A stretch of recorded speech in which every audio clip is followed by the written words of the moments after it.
Hello class 6th. Today in computer we will continue lesson number 3. In previous class we had studied input unit and computer. Now today we are going to discuss output unit and processing unit CPU. Okay. So what is output unit?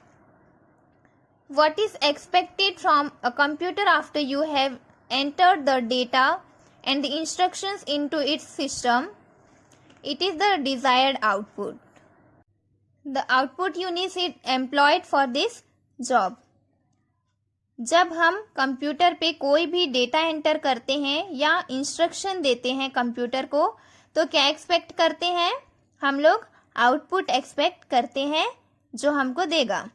Output unit को ये काम दिया गया है. Okay.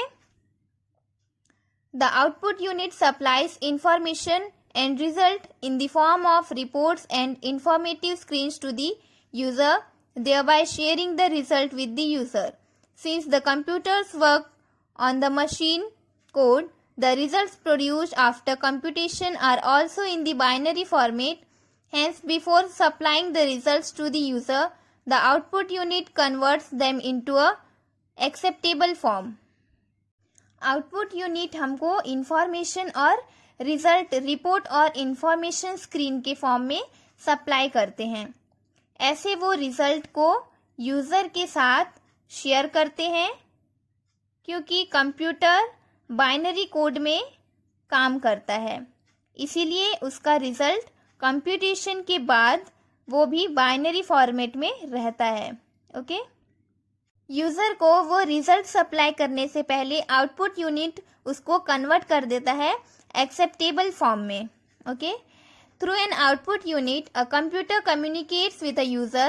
It acts as a translator between the computer and the user. It converts the processed data from machine language to an understandable language like English. Output unit के through computer user से communicate करता है. वो computer और user के बीच में translator की तरह एक्ट करता है. ये प्रोसेस डेटा को मशीन लैंग्वेज से अंडरस्टेबल लैंग्वेज जैसे कि इंग्लिश में कन्वर्ट करता है. Some commonly used output devices are. कुछ आउटपुट डिवाइसेस दिए हैं जो यूज होते हैं. मॉनिटर, प्रोजेक्टर और प्रिंटर. ये क्या है? Output devices. Then processing unit CPU. The main circuit board of a CPU is known as the motherboard. CPU का मेन सर्किट बोर्ड को मदरबोर्ड कहते हैं. CPUs are generally placed on the motherboard which connects the CPU to the input and the output devices. CPU को generally motherboard में place करते हैं जो CPU को इनपुट और आउटपुट डिवाइस से कनेक्ट करता है. The CPU is also known as the heart and brain of the computer because its main function is to process instructions, manage and flow of information through the computer system and perform calculations. CPU को computer का heart और brain भी कहते हैं क्योंकि इसका main function है. क्या होता है इसका मेन फंक्शन? इंस्ट्रक्शन को प्रोसेस करना, कंप्यूटर सिस्टम के थ्रू इंफॉर्मेशन को मैनेज करना और कैलकुलेशंस परफॉर्म करना. Okay. The CPU controls all the parts of a computer system. The central processing unit is the computer's processing and control circuitry that actually process input into output. CPU computer system के सारे parts को control करता है. CPU computer का processing होता है और circulatory को कंट्रोल करता है जो इनपुट को आउटपुट में प्रोसेस करता है. This means that every action of the computer eventually goes through the CPU. Most commonly used CPUs are housed in a single chip called the microprocessor. इसका मतलब ये है कि कंप्यूटर का हर एक्शन CPU के थ्रू जाता है. सबसे ज़्यादा यूज़ होने वाला कंप्यूटर सिंगल चिप में रहता है और उसे माइक्रो प्रोसेसर कहते हैं. ये है CPU. CPU ऐसे दिखता है. ओके.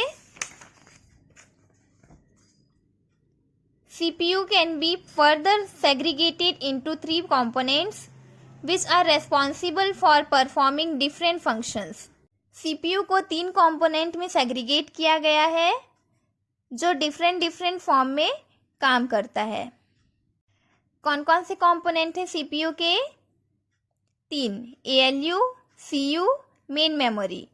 एएलयू मतलब arithmetic logic unit, CU control unit और मेन मेमोरी को सेंट्रल मेमोरी भी कहते हैं। ओके, यहाँ दिया है ये क्या है? ALU arithmetic logic unit, okay, और control unit CU. Third, main memory, इसे क्या कहते हैं? सेंट्रल मेमोरी भी कहते हैं, मेन मेमोरी या फिर सेंट्रल मेमोरी। ओके, इन टॉपिक्स को डिटेल में नेक्स्ट क्लास में देखेंगे। आज जो पढ़े उसे आप रिवाइज कीजिए। ओके।